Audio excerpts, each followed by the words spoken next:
वारिया बालू घाट पर सख्त हुई मंत्री अग्निमित्रा पाल। पोकलेन जेसीपी से खनन पर दी बड़ी चेतावनी। दुर्गापुर के माना वारिया क्षेत्र में सरकारी बालू घाट शुरू होने के बाद बालू खनन को लेकर विवाद बढ़ गया है। स्थानीय लोगों का आरोप है कि बालू कारोबारी निर्धारित लीज क्षेत्र से बाहर जाकर नदी के बीचों बीच पोकलेन और जेसीपी जैसी भारी मशीनों से बड़े पैमाने पर बालू का खनन कर रहे हैं, जिससे नदी का प्राकृतिक स्वरूप प्रभावित हो रहा है और आसपास की कृषि भूमि भी कटाव की चपेट में आ रही है। इसी मुद्दे पर भाजपा विधायक अग्निमित्रा पाल ने मीडिया से बातचीत करते हुए सख्त रुख अपनाया। उन्होंने कहा कि नदी के बीच किसी भी कीमत पर पोकलेन, जेसीपी या अन्य भारी मशीनों से बालू खनन नहीं होने दिया जाएगा। उन्होंने स्पष्ट किया कि सरकारी नियमों के अनुसार बालू का उठाव केवल मैनुअल तरीके से ही किया जाना चाहिए। यदि कोई नियमों का उल्लंघन करता है तो उसके खिलाफ कड़ी कार्रवाई होनी चाहिए। अग्निमित्रा पाल ने आगे कहा कि राज्य में कोयला, बालू और पत्थर खदानों का संचालन पूरी तरह से कानून के दायरे में होना चाहिए। भ्रष्टाचार, अवैध खनन और प्राकृतिक संसाधनों की लूट किसी भी कीमत पर स्वीकार नहीं की जाएगी। वहीं दुर्गापुर नगर निगम के 36 नंबर वार्ड स्थित माना वारिया इलाके के स्थानीय लोगों ने भी बालू खनन को लेकर गंभीर सवाल उठाए हैं। नाम ना बताने के शर्त पर एक स्थानीय निवासी ने आरोप लगाया कि जिस सरकारी बालू घाट का टेंडर जिस क्षेत्र के लिए हुआ है, वहां खनन करने के बजाय दूसरे क्षेत्र से बालू निकाला जा रहा है।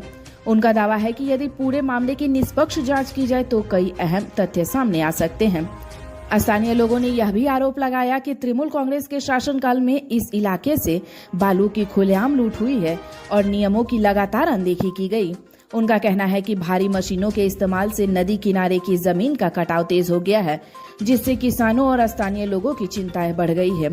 स्थानीय लोगों ने प्रशासन से मांग की है कि निर्धारित लीज क्षेत्र की जांच कराई जाए, अवैध मशीनों के इस्तेमाल पर तत्काल रोक लगाई जाए और नदी और पर्यावरण की सुरक्षा सुनिश्चित की जाए।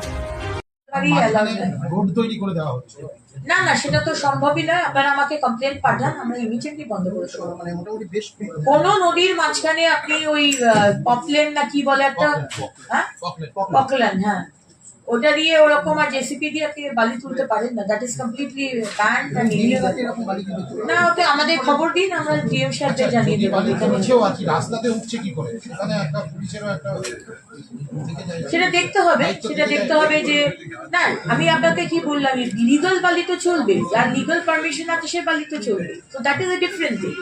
লিগাল বালি চলবে, তার চালান আছে, সে লিগাল ঘাট আছে, সরকারকে সে জানিয়ে সে পারমিশন নিয়ে করছে, সে চলবে। আর কোন নদীর মধ্যে এনজিটি থেকে বলাই আছে ইউ কান্ট ইউজ পপলেম আর ওই যে মেশিন গুলো, যে you can't use that.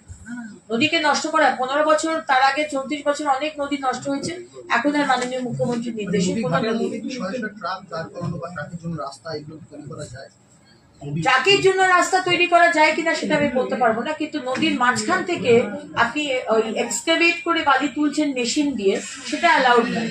Manually আপনি তুলতে পারবেন, সেটা অ্যালাউড। ম্যানুয়ালি আপনি তুলছেন, ঘাট আপনার অ্যালাউড, আপনি তুলতে পারেন, কিন্তু মাঝখানে নদীর মাঝখানে মেশিন বসিয়ে এটা আমার মনে হয় দিস ইজ নট অ্যালাউড।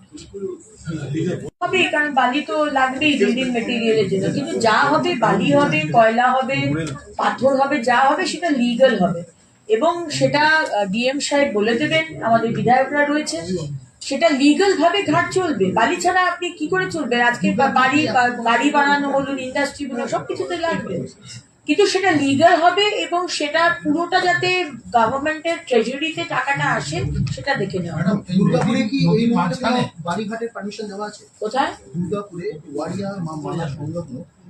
এটা আমি বলতে পারবো না, এটা আমাদের সম্মানীয় বিধায়করা রয়েছেন, তারা বলতে পারবেন। বলছি ম্যাডাম,